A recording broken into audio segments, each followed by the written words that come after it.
وَمَن تَشَبَّهَ بِقَوْمٍ فَهُوَ مِنْهُ، جو کسی قوم سے مشابہت اختیار کرتا ہے انہی میں سے ہے۔ آپ ذرا کتابیں تو پڑھ کے دیکھیں، میرا اور آپ کا عقیدہ یہ ہونا چاہیے اور ہے کہ سیدنا عیسیٰ علیہ السلام اللہ کے پیغمبر ہیں، اور سیدنا عیسیٰ یہ مریم علیہ السلام کے بیٹے ہیں، ان کا کوئی باپ نہیں۔ یہی تو اللہ جلال نے ایک نمونہ دنیا میں پیش کیا،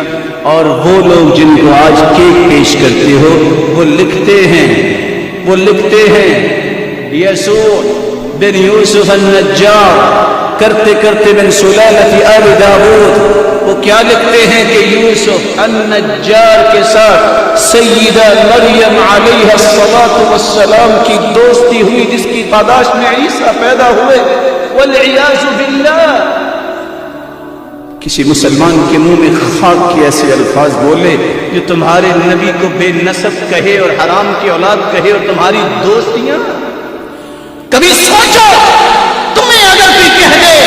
کہ تم حرام کی اولاد ہو، تمہارا باپ جو تمہاری ماں، زندگی میں اس کو دیکھنا